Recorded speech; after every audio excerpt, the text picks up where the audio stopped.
Protestant volunteer groups are formed, loyal to the Crown, but demanding more power for the ascendancy Parliament and a greater Irish share of imperial trade. A committee of influential Catholics, supported by reformist Protestants, succeeds in gaining voting rights. But British government concessions to Catholics unsettle ascendancy grandees who fear the loss of their power. And in rural Ireland, change creates uncertainty. Catholics and Protestants join sectarian secret societies. The Ireland of the late 18th century swirls with contrary ambitions and ideas. Nothing is settled or inevitable. But the deep fissures in society are about to be exposed. Ireland stands on the verge of cataclysm. Once again, it is events abroad which will provide the spark.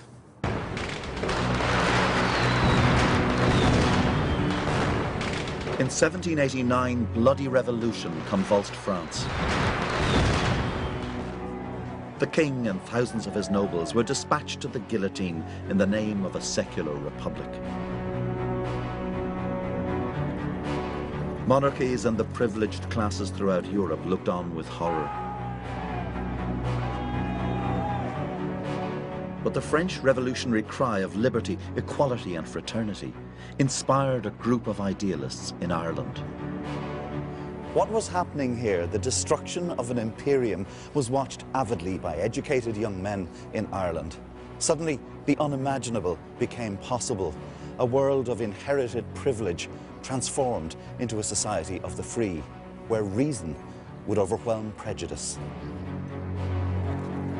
To the revolutionaries of France, it wasn't just the monarchy or the aristocracy, but also the established church that was part of a structure of tyranny that had to be destroyed.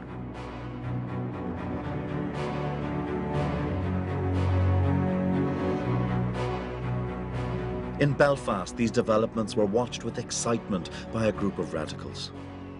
They were Presbyterians who now set out to unite all Irishmen in the cause of liberty. They were shaped by revolutionary ideals and the intellectual ferment of the Age of Enlightenment. They produced an alliance that would have seemed unthinkable. Protestant intellectuals from the south, Catholic middle class, and the descendants of Ulster planters. It is these Presbyterians who here in Belfast in 1791 found the first organisation dedicated to breaking the link with Britain. They called themselves the United Irishmen, and they sought a secular Irish republic. They allied themselves with the Catholic Committee in peaceful agitation. But events in Europe propelled them from activism to revolution. In 1793, England and France went to war. The pro-French United Irishmen were outlawed. Here at Cave Hill, overlooking Belfast, in June 1795, a group of Irish Protestants gathered to swear an oath. Never to desist in our efforts until we subvert the authority of England over our country and assert our independence. But there is a fundamental crisis. They do not speak for all Protestants. And in rural areas, sectarian clashes between what are called Catholic defenders and Protestants were escalating. The defenders were drawn from the impoverished Catholic peasantry. Rural Ireland is very poor. In the later 18th century, you have secret societies, you have rural gangs of agrarian agitators. You have an underworld, in a sense, of dissent, making its feelings felt through violence. Disparate Protestant groups now come together to form an organisation that will be crucial in Ireland's history. The Orange Order, the voice of Protestant fear.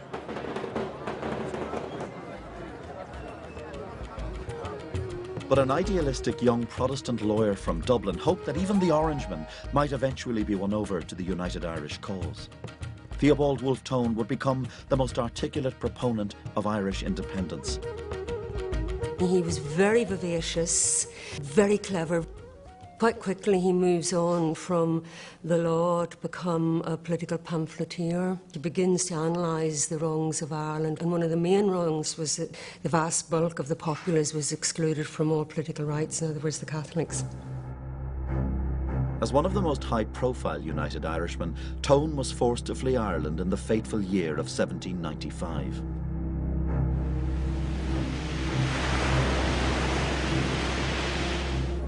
Government plans to give Catholics full political rights had been abandoned under pressure from the Protestant ascendancy.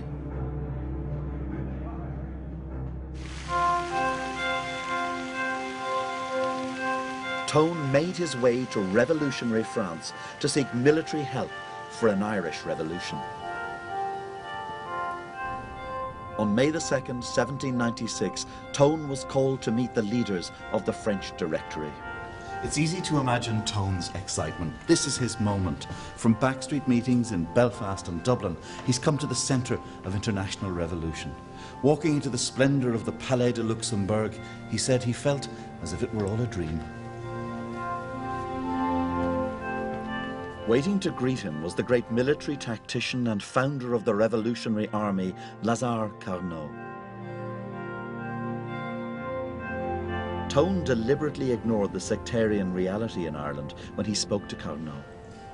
He told him that all the people were unanimous in favour of France and eager to throw off the yoke of England. He asked me then, wrote Tone, what I wanted: an armed force, arms and some money. Tone comes out into the Jardin de Luxembourg outside the Palais. He's walking around, it's a beautiful summer's evening, listening to the music coming out. Don't forget, he's been in really high-level discussions, so he's a bit overwhelmed by them. And then the head of the military bureau comes out and says, it's done, it's agreed. We're sending an invasion force to Ireland. It was a top French general, and Tone just had this moment. I've succeeded. This is what I wanted. Tone's meeting precipitates one of the most dangerous threats to England by revolutionary France. 15,000 French troops in 43 ships arrived off the west coast of Cork in December 1796. With only 11,000 British troops in the area, a French victory looked imminent. Tone came tantalisingly near to his dream of landing a French army in Ireland. We were close enough to toss a biscuit ashore, he said. But bad weather and the indecisiveness of commanders scuppered his hopes. The French turned for home. England, he wrote, has had its luckiest escape since the Armada.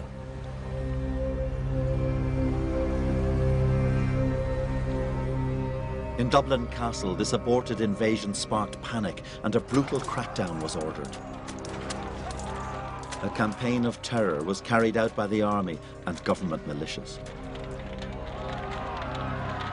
The crackdown that had happened in Ireland had been rather indiscriminate, in that the forces responsible had treated civilians, ordinary people, as if they were rebels. But by doing that, you had a big influx of Catholics and the United Irishmen who were a very different kind of person than had joined the United Irishmen before.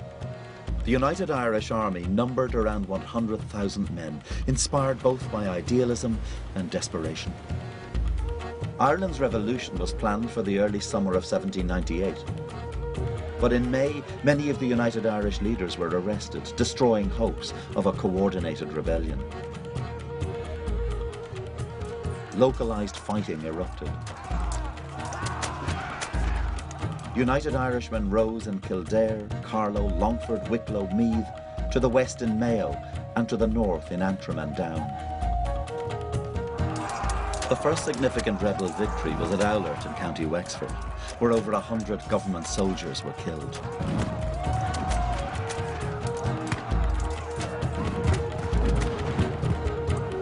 Owlert was quickly followed by the rebel capture of Wexford town and Enniscorthy.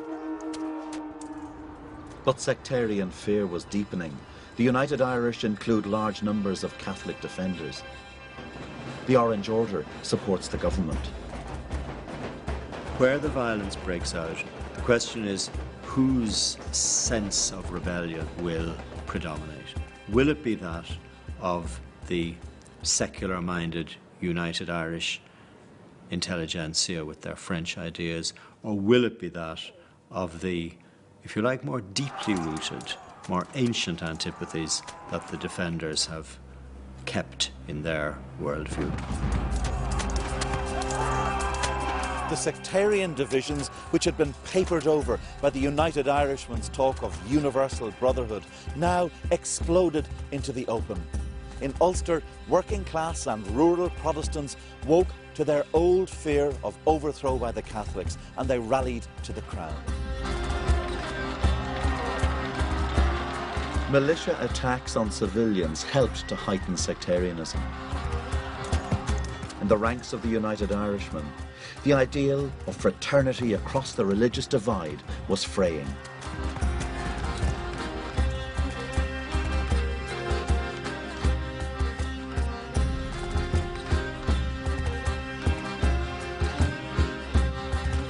Most of the rebels were tenant farmers, and they had inherited a long tradition of grievance about Protestant newcomers taking over land, about sectarian conflict, about the new Orange Order. These were people fighting for themselves. Armed with pikes and some inferior muskets, the rebels at New Ross faced government troops equipped with cannon. The rebels pour down these little streets, take over the middle of the town very quickly, but then they come up against gun emplacements. They were simply mown down by grape shot and chain shot. Maybe only 3,000 rebels attacked the town, maybe less, and 1,500 people almost certainly died in 12 hours, which is astonishing. The United Irish Army was inspired both by revolutionary idealism and more local animosities. And as the reality of defeat dawned, hatred would lead some to sectarian massacre. Over 100 Protestant men, women and children were rounded up and locked in a barn at Scullabogue. Once it became clear the battle was going against the rebels, an order came that the barn should be set on fire. There was still maybe up to 100 people in it, crowded into it, and they'd been there for days in sweltering heat. They were told to let nobody escape. Essentially, this group kept the people inside, including women and children, in the barn while they were consumed by flame.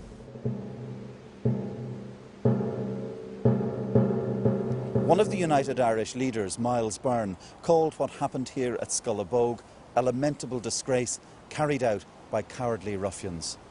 A rising which started with the ideal of uniting Catholic and Protestant had ended here in sectarian butchery. The rebellion was now entering its final phase. By the end of the summer, 30,000 people were dead.